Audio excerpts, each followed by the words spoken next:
Pepe Papacosta is doing some very innovative excavations. He's finding lots of artifacts from the time of Alexander the Great. It's pretty exciting. For over 2,000 years, it was just a legend. A tomb lost to time, swallowed by a city built over its bones. But when a massive sarcophagus was uncovered beneath the chaos of modern Alexandria, everything changed. Scientists opened it, and what they found wasn't just strange, it was disturbing. Was this the end of a centuries-old mystery, or the start of something far darker? One overlooked detail deep inside the chamber is raising questions no one's ready to answer. This isn't just about history. It's about what happens when the past refuses to stay buried. The modern-day discovery. In July 2018, a routine construction project in the Sidi Ghaber district of Alexandria, Egypt, took a dramatic turn when workers uncovered a massive, ancient structure buried beneath the city streets. As they dug the foundation for a new building, they hit a hard surface, one that turned out to be the lid of an enormous black granite sarcophagus. Measuring approximately 9 feet long, over 5 feet wide, and 6 feet high, and weighing an estimated 30 tons, the sarcophagus had been sealed and undisturbed for over 2 millennia. Its size, location, and the fact that it had never been opened made it one of the most sensational archaeological finds in Egypt in recent memory. Almost immediately, the find triggered a whirlwind of speculation and media frenzy. The discovery's proximity to ancient Alexandria, the city founded by and named after Alexander the Great, ignited a wave of rumors that the long-lost tomb of the legendary Macedonian conqueror had finally been found. Headlines around the world posed dramatic questions. Could this be the final resting place of one of history's most enigmatic figures? Was the mystery of Alexander's missing tomb, unsolved for over 2,000 years, on the brink of resolution? Social media buzzed with excitement and wild theories, while archaeologists and historians exercised cautious skepticism. With the opening of the sarcophagus by Egypt's Ministry of Antiquities reached the peak of anticipation. 3 human skeletons were found within, which took the experts by surprise. Remains of 2 men and a woman appeared to have been immersed in the liquid, which was an opaque brownish red. The smell from this sealed chamber is said to have been a combination of decades of water seepage, maybe mixed with decomposed organic matter and sewage. Examining it at first revealed no evidence of inscriptions, objects, or royal symbols, which are usually associated with elite or royal burial customs. Hence, the researchers were left to contemplate the identities and status of those who were inhumed. However, while nothing definitively established the link between the tomb and Alexander, the discovery did raise tantalizing questions. Why was a large sarcophagus created for what seemed to be non-royal occupants? Could this be a reuse of a burial chamber for a completely different individual? The one that might be more important entirely? The fluid that was inside was taken away for scientific testing. Despite several internet mentions of cursed juice, the presence of any supernatural element was not validated. Although the tomb failed to shed any light on the mystery of Alexander's last resting place, it served to rekindle the public's interest in ancient Alexandria and to remind the world of just how much hidden history lies beneath the streets of the modern city. Just as excitement peaked over what had been found, deeper questions emerged about what had been lost and why no one could find it. The disappearance of Alexander's tomb. For centuries following Alexander the Great's death in 323 BCE, his tomb stood as one of the most revered sites in the ancient world. According to historical accounts, his body was first laid to rest in Memphis, Egypt, before being transferred to Alexandria, a city he founded and envisioned as a cultural beacon. Ancient sources describe the tomb as a grand structure, fitting for a man regarded not only as a conqueror, but also as a near-divine figure. It is believed to have been a public monument, open to emperors, dignitaries, and pilgrims who sought inspiration, legitimacy, or simply to pay homage to one of history's most influential rulers. For nearly 600 years, the tomb remained visible and accessible, a symbol of both power and mortality. Roman rulers in particular held Alexander in profound esteem. Julius Caesar is said to have wept upon seeing the conqueror's remains during his campaign in Egypt in 48 BCE. Augustus, the first Roman emperor, visited the tomb after defeating Mark Antony and Cleopatra, allegedly ordering it opened so he could view the body. In doing so, he reportedly damaged the nose of the preserved corpse, a minor but telling detail that illustrates the tomb's physical accessibility at the time. Other notable Roman figures like Caligula and Septimius Severus are also believed to have visited the site. These repeated mentions confirm that, well into the Roman imperial era, Alexander's resting place was a known and respected location. From the 4th century AD, references suddenly cease in a bizarre and unexplained manner. Historians have been perplexed over this sudden quietness for ages. Several theories have been formed to account for the disappearance of the tomb. Some speculate that in the case of an earthquake or flooding, it could have been damaged or destroyed by nature. Still others talk about some temples of paganism, like possibly Alexander's tomb being defaced or covered up in the process of converting the empire to Christianity. In the religious upheaval of that age, there was a concerted attempt to wipe away any evidence of older religions, and perhaps because of his very greatness, Alexander was caught up in that transformational sweep. The gigantic conundrum regarding the whereabouts of the tomb increases because in the last 2,000 years, Alexandria has undergone massive urban renewal. Construction layer after construction layer has consigned ancient sites within streets, buildings, and neighborhoods. And as the old capital became a modern metropolis, what was left of Alexander's tomb was most probably paved or destroyed or changed beyond recognition. Despite studies among archaeologists and scholars, the search for the exact site of the tomb has never led to conclusive identification. The tomb's disappearance remains one of archaeology's greatest unresolved enigmas, an epic swallowed by time, power, and stone. Alexander's death. The sudden death of Alexander the Great in 323 BCE marked the collapse of one of history's most extraordinary military and political campaigns. At only 32 years old, Alexander died in Babylon after a brief but intense illness. Whether the cause was malaria, typhoid fever, or poison remains a subject of debate. What is certain, however, is that Alexander left behind no clear successor. His only potential heir, an unborn child carried by his wife Roxana, had no immediate claim to the throne. This absence of leadership ignited a power struggle among his top generals, known as the Diadochi, who quickly turned on each other in a race to control the vast empire stretching from Greece to India. What followed was not only a battle for territory, but also a symbolic war over Alexander's corpse. In the ancient world, possession of a revered leader's body often carried political and spiritual weight. For Alexander, whose divinity had been proclaimed by the oracle at Siwa and accepted by many during his lifetime, his remains were seen as more than human. They were sacred. Holding his body meant inheriting his aura of legitimacy and authority. Each general recognized this, and the funeral procession became a matter of imperial strategy rather than a solemn farewell. The planned journey to the Siwa oasis in Egypt, where Alexander had wished to be buried, was interrupted before it could even begin. The moment of significance came when Ptolemy, one of the most trusted generals of Alexander and eventually the founder of the Ptolemaic dynasty in Egypt, led an audacious coup. For amid the funeral convoy of the golden sarcophagus leaving Babylon, Ptolemy rerouted it in Syria and sent it to Memphis, the ancient capital of Egypt. This was not a beautiful act at all. It was deliberate hijacking.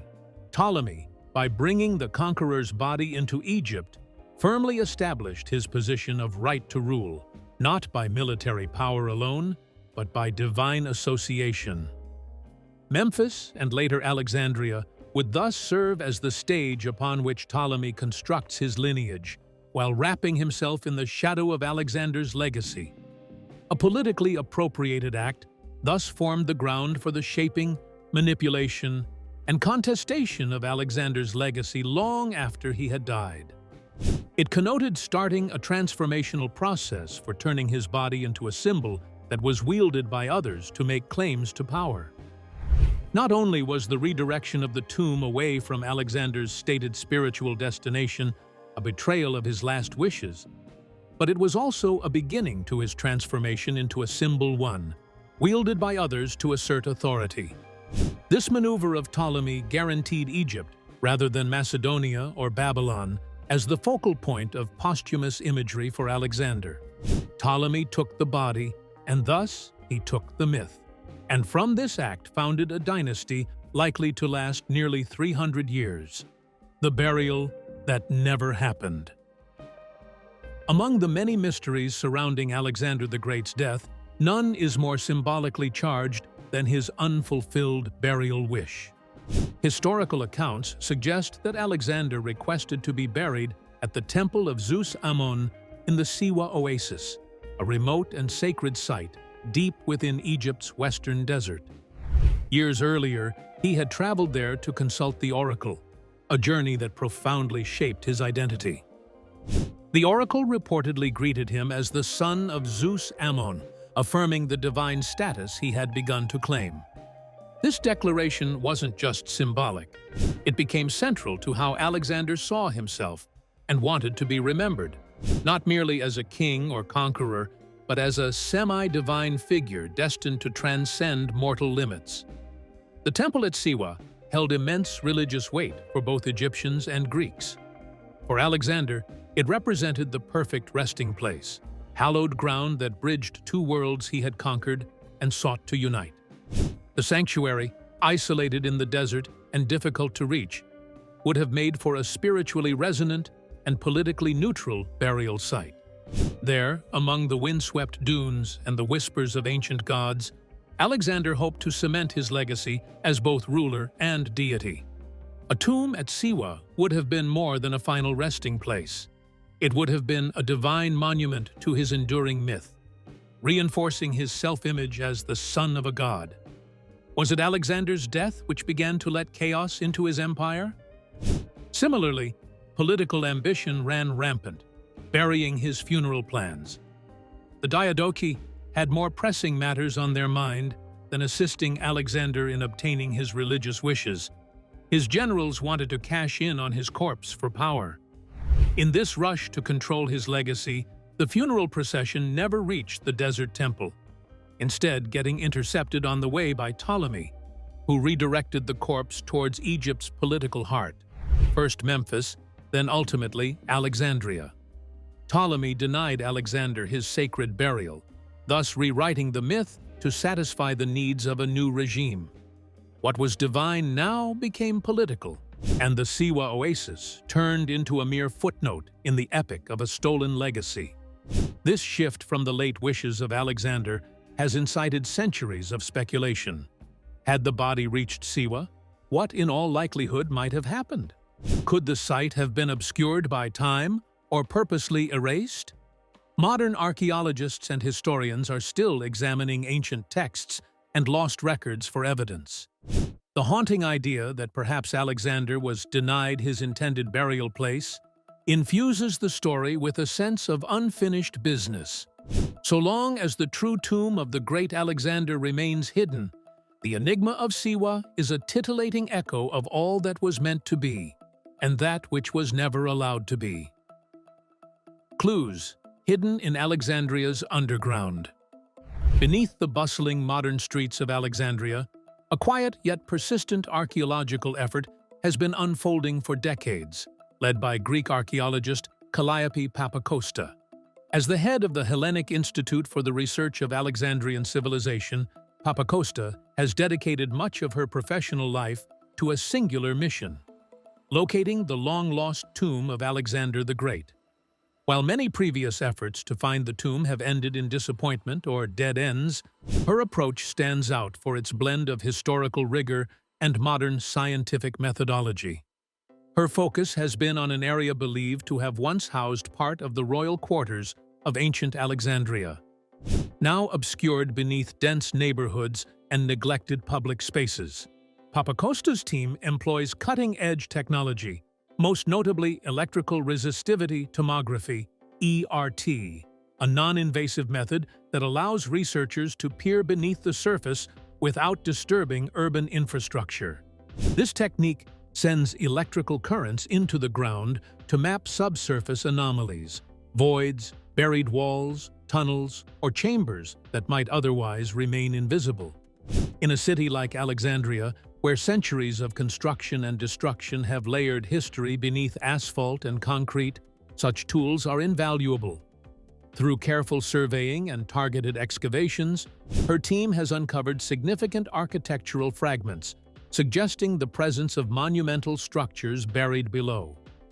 What adds further beauty to this discovery is that the partially preserved marble statue, excavated from the undulating grounds near Shalalat Gardens, was generally considered to lie above what had once been the royal quarter of the ancient city. The worn sculpture represents a strong Hellenistic style, flowing drapery, a noble pose, and the head turned slightly downward, characteristic of the style. Use of such terminology also evokes the recognized usages in depictions of Alexander the Great, featuring idealized facial expressions and stylized hair. Claiming that her heart was full on the day of its discovery, Papacosta related that, "I prayed to God to see the way the hand turned," secretly hoping it had once held a spear piercing the classical iconographic meanings of Alexander. Further than artistic artifacts, an arrangement is suggested for something more complex by the whole spatial arrangement. This corresponds to the alignments of the corridors, the discovery of channels which may have conveyed water, and nearness to what is believed to have been a holy pool, pointing to a ceremonial zone tied to funerary or divine rites. Water was often used in ancient funerary rites as a means of purification and symbolism, and the presence of such attributes together abides by the known practices of both Greek and Egyptian traditions. However, no certain tomb has yet to be found. What Papacosta discovered lends support to the conclusion that near the feet of modern Alexandrians, there hides a sanctuary where either the body of Alexander or at least a major cultic site for him was buried. Just as one site hinted at a royal mystery beneath Alexandria, another would soon deliver a discovery far stranger and far more unsettling. The Black Granite Sarcophagus. In July 2018, the unearthing of a massive black granite sarcophagus in Alexandria's Sidi Gaber district captured the imagination of the world.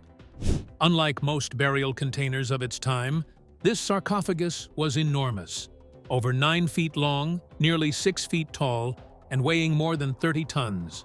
It had been sealed with a thick layer of mortar and lay undisturbed for more than 2 millennia. The sarcophagus's scale and craftsmanship were unusual, suggesting it had been custom-built for someone of significance, or perhaps multiple individuals. Its sheer presence, buried beneath a modern construction site, immediately ignited a storm of speculation, especially due to its location in a city long associated with Alexander the Great. When archaeologists from Egypt's Ministry of Antiquities opened the sarcophagus, what they found inside was both unexpected and unsettling. Instead of a single dignitary or royal figure, they discovered 3 skeletons, 2 adult males and 1 older woman. Preliminary analysis indicated that at least one of the skulls bore signs of blunt force trauma, possibly from a sharp weapon or tool. This detail led some to theorize that the individuals may have been soldiers, executed captives, or victims of a violent event. The presence of multiple individuals in such an elaborate container only deepened the mystery, challenging the conventional understanding of elite burials during the late Ptolemaic or early Roman period. There were nearly no identifying features, thus adding to the mystery. Nothing was found inside the tomb to indicate who the interred might be. Inscriptions, amulets, crowns, weapons, funerary texts, none. Only tiny fragments of gold leaf, some decayed pottery, and bits of cloth remained. These traces revealed little about the identity or rank of the deceased. Rather than being filled with symbols of power and legacy, this burial seemed stripped of context, as if it had all been looted, reused in a hurry, or purposely anonymized. There was a stark contrast between the bare tomb and the grandeur of the sarcophagus, leaving experts confused about how this burial fit into history. Perhaps most sensational about the find was a reddish-brown liquid filling much of the bottom of the sarcophagus. Initially thought to contain embalming fluid, it was later identified as a cocktail of sewage water, ground seepage, and decomposed organic matter. Regardless, the creepy vibe and the horrid stench sparked many speculations on the internet. Some called it cursed juice, jesting that when the sarcophagus is opened, a plague may be unleashed. Others speculated that it might point to an ancient preservation technique that just didn't work. While more tests were conducted on the liquid, none of them yielded a smoking gun. The absence of any concrete answers allowed the public and several researchers entertain thoughts that perhaps the real story of the black granite tomb still lies buried. The Macedonian response.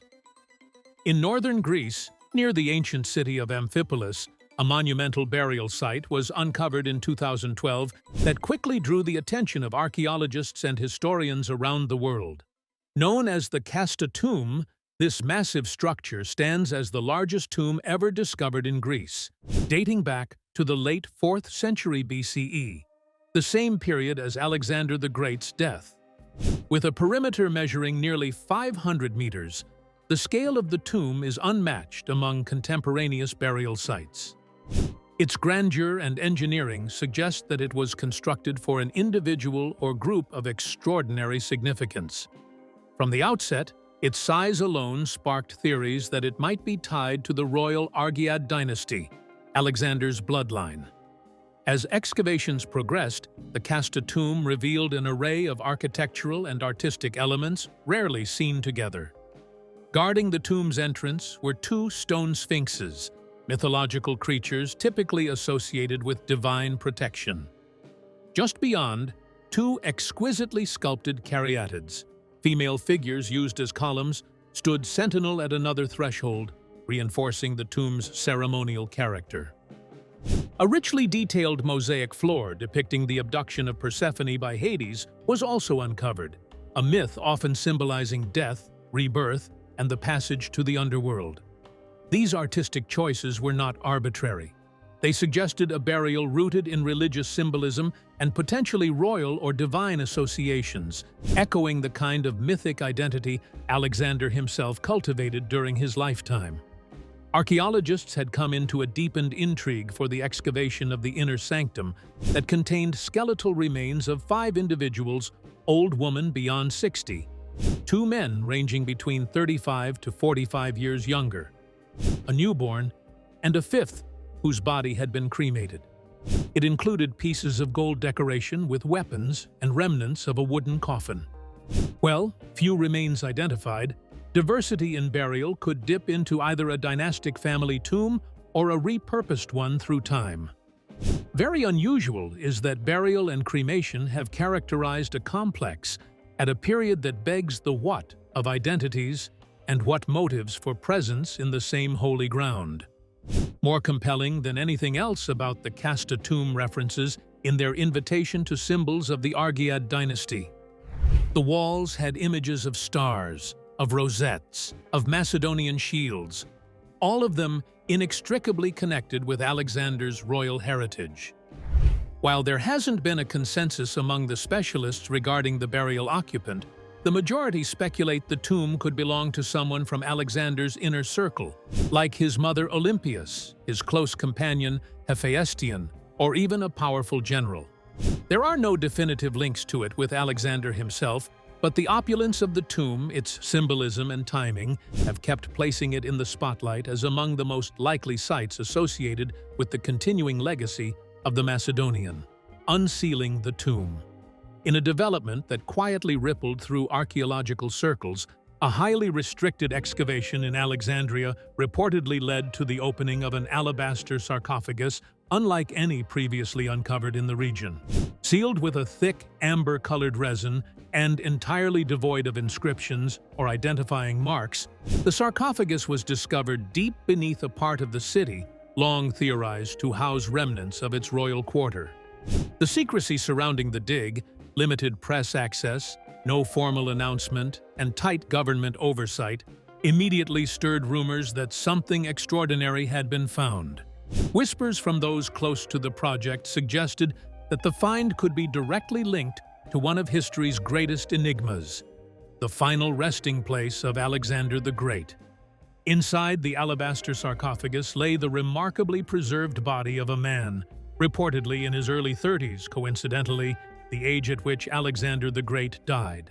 According to anonymous sources cited in leaked documents, the body bore signs of battle-hardened life, an old leg fracture, deep scarring on the rib cage, and, most notably, a healed wound at the base of the neck. These details align with historical accounts of injuries Alexander sustained during his campaigns, including a near-fatal wound in India. While no official DNA testing results have been released, the physical evidence alone was enough to send shockwaves through the archaeological community and ignite speculation that the elusive tomb had finally been found. All this added to the enigma posed by the condition of the corpse that seemed to be embalmed by a method more advanced than any known technique of the late 4th century BCE. Analysts qualified to comment on the discovery dubbed it a kind of hybrid that combined the more common patterns of Egyptian mummification, perhaps with some unknown chemical preservatives that are not found in any of the contemporary literature. The unparalleled degree of preservation could mean that either this was a technique under experimental trial or a technique made for a peculiar purpose, possibly for a revered individual. The compounds present in the sealing resin of the sarcophagus were also uncharacteristically associated with the royal burials of that period, hinting at the possibility that it may have been a special attempt to safeguard or disguise the body from later discovery or desecration. Perhaps the most fascinating were the artifacts found with the body. Among the few possessions were the remnants of a gold diadem that possessed an undeniably regal design, and among them was a medallion depicting Zeus Ammon, the same deity Alexander had alleged to be his divine father after visiting the Siwa oasis. The presence of these items has led some researchers to propose that the tomb was constructed or modified specifically to recognize or possibly hide a person of divine descent. Though there has been no official word, the implication of this find has renewed the global debate on whether Alexander's tomb has at long last been discovered, whether someone has long known its secret. The cover-up. Following the startling discovery of a preserved body in an alabaster sarcophagus during a restricted excavation in Alexandria, rumors began circulating about a deliberate effort to suppress the findings. Early internal reports allegedly indicated that DNA samples had been taken from the remains and compared to known genetic markers from Macedonian royal tombs. Some sources close to the operation hinted that there were notable similarities, possibly pointing to a lineage connected to the Argead dynasty, the family of Alexander the Great. Yet, as anticipation grew for official scientific results, the flow of information came to a sudden halt. Weeks passed without updates, and researchers involved in the project stopped giving interviews altogether. The sudden silence did not go unnoticed. Within months of the discovery, access to the site was revoked for external observers, and the area was resealed under tight security. Requests from foreign academic institutions to collaborate on further analysis were either ignored or outright denied. This lack of transparency led to mounting speculation that the findings held politically or historically sensitive implications. Some theorists argue that confirming the identity of the body as Alexander the Great could trigger contentious claims over cultural heritage, not just between Greece and Egypt, but across the broader archaeological world. Others suggest that such a revelation might upend long-standing historical narratives tied to religion, empire, and national identity. Adding to the existing speculation are reports of a sealed vault close to a primary burial chamber. According to leaked architectural scans, it is one that still remains unopened. The reason for its continued secrecy, if there exists such a chamber, is unclear. Some insiders say there is structural instability that has barred further exploration. Others argue it stems from a more diffident, bureaucratic hesitance that forces them to proceed only with a united scientific front.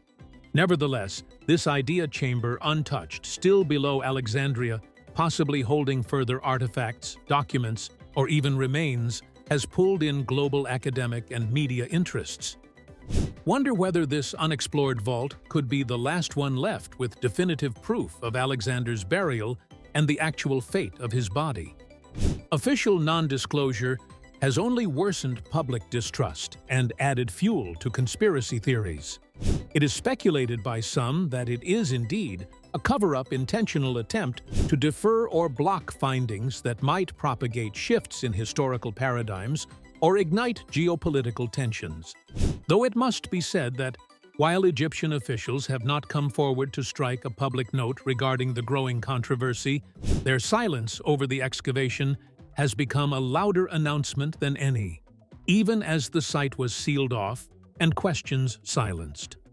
The implications of what may have been found were only beginning to echo beyond the tomb itself. Legacy and consequence. The discovery of Alexander the Great's true tomb would be far more than a historical footnote. It could fundamentally alter our understanding of ancient history and reshape the cultural identities of nations that trace their legacy to his empire. Alexander's death in 323 BCE marked the end of an unprecedented military campaign, but the mystery of his final resting place has lingered like a shadow over the historical record. If definitively located and confirmed, the tomb could provide conclusive answers about his life, death, and the practices surrounding his burial. More significantly, it would force historians to re-examine the narrative constructed over centuries, potentially challenging long-standing interpretations about the Hellenistic world and its legacy. Alexander's myth has never truly faded. From the Renaissance to the modern era, military leaders, philosophers, and political figures have looked to him as a model of ambition, strategy, and power. He is woven into the national identity of both Greece and North Macedonia, as well as deeply embedded in Egyptian and Persian histories. His legacy has influenced the formation of empires and the shaping of global military doctrine. In modern times, his story is still taught as a benchmark of leadership, intellect, and conquest. A definitive discovery of his tomb could reignite debates over cultural ownership and historical authenticity, particularly between nations that claim part of his story as their own. Some scholars and religious observers say that the opening of Alexander's tomb might do more than corroborate ancient texts. It might directly undermine beliefs that have become widely foundational for certain traditions. Alexander is one of those rare historical personalities who seem, in varying degrees, to stand at the intersection of the real world and the imaginary beliefs of divine worship in both Greek and Egyptian cultures. Conversely, should evidence emerge that displays some aspect of the divine related to symbols or rites relating to the burial, it would call into question how ancient practices of deification actually relate to later religious workings. Some say that the pursuit of the answers could, however, shatter the myth surrounding Alexander, leaving only a tale of bones and dust. If you found this story as fascinating and unsettling as we did, make sure to like, comment, and subscribe for more deep dives into history's greatest mysteries. Got thoughts about Alexander's tomb or theories of your own? Drop them below. We're reading every one. And don't go anywhere. Click the next video on your screen to keep exploring the secrets the ancient world left behind.